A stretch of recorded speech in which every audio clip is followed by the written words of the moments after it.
You talk about in your piece, and you've spoken about it elsewhere, that really the biggest disruptor, as you said just now, is the internet. And you write in this piece that the elite dream is to turn back the clock on the internet. Now, here in Australia, we have a misinformation bill before the Parliament. We see lots of emphasis on misinformation laws all around the world. And people like Supreme Court Justice Ketanji Brown Jackson complaining that the First Amendment, which guarantees free speech in the U.S., hamstrings the government. Is this all part of that idea that they're needing to find legal ways to fight back against the ability of normal people to question? Yeah, don't even get me started on this information. I'll run you out of your show. I mean, it is. It is to me. Let me put it clearly. I come from Cuba, right? So I am an immigrant, and and I'm not a young person, as you can probably see.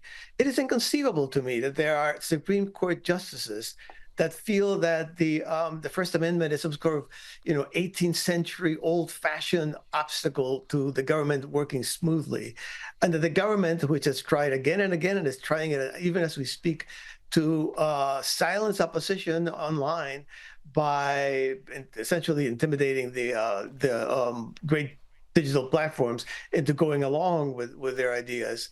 So yeah, you find that an elite class that less and less is interested in discussion, debate, reaching consensus, and more relies on the mandate. And that's not just in the United States, that's everywhere. As you say, Australia, you guys have had plenty of it.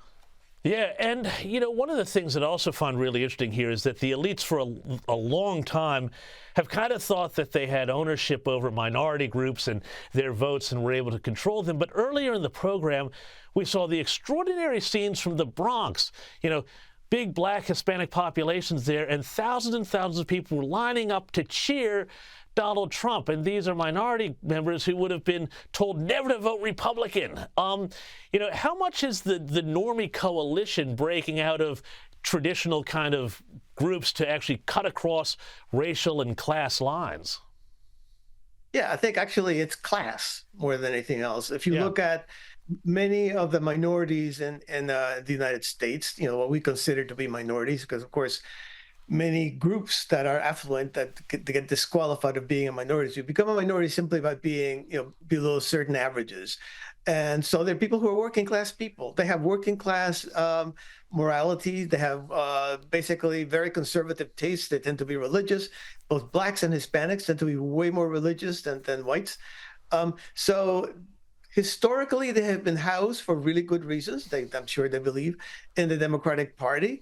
But the world moves and the reasons change. And I think we are possibly seeing a historic shift. And if that happens, the Democratic Party just collapses because we are 50-50 and those minorities provide a little edge that the Democrats, whenever they win, it's because of that. That's the reason Joe Biden won in 2020. So how are the elites striking back? Because it strikes me that they're kind of playing with fire here. One of the things that we see a lot on this program here is working class and Black voters very upset about the border situation, for example, because they feel like this is a direct attack on them. But you've got all these people coming in to the country. That's real recipe for, social dysfunction, to say the least. And of course, also you have these legal cases and the weaponization of the Justice Department and all the courts against Donald Trump.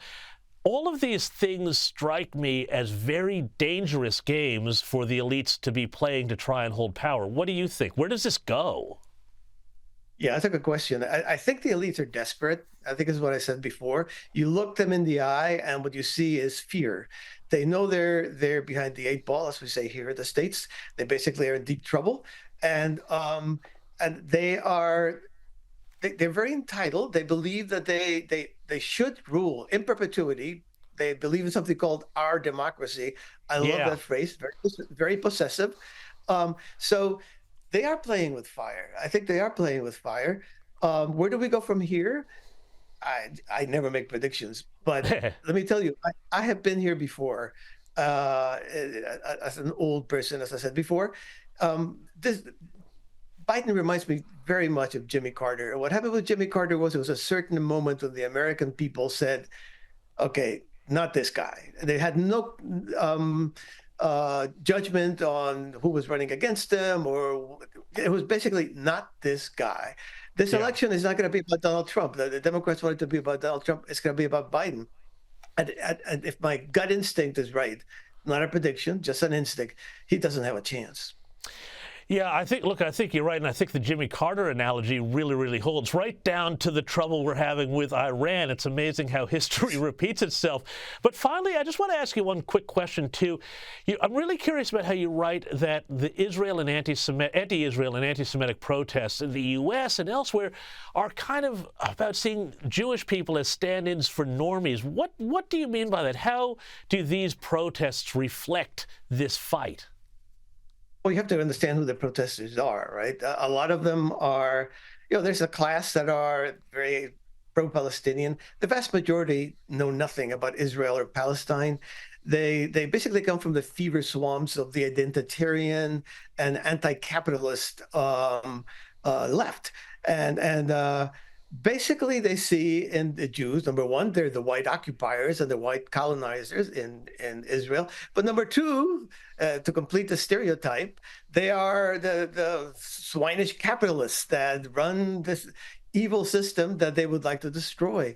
So in the person of the Jews, of course, no matter where you stand, whether it's Nazi Germany or democratic America, you end up being the scapegoat, right? Well, right or left, the scapegoat. And that's basically what's happening here. The person of the Jew serves as basically the focus of resentment for a lot of these leftist progressives.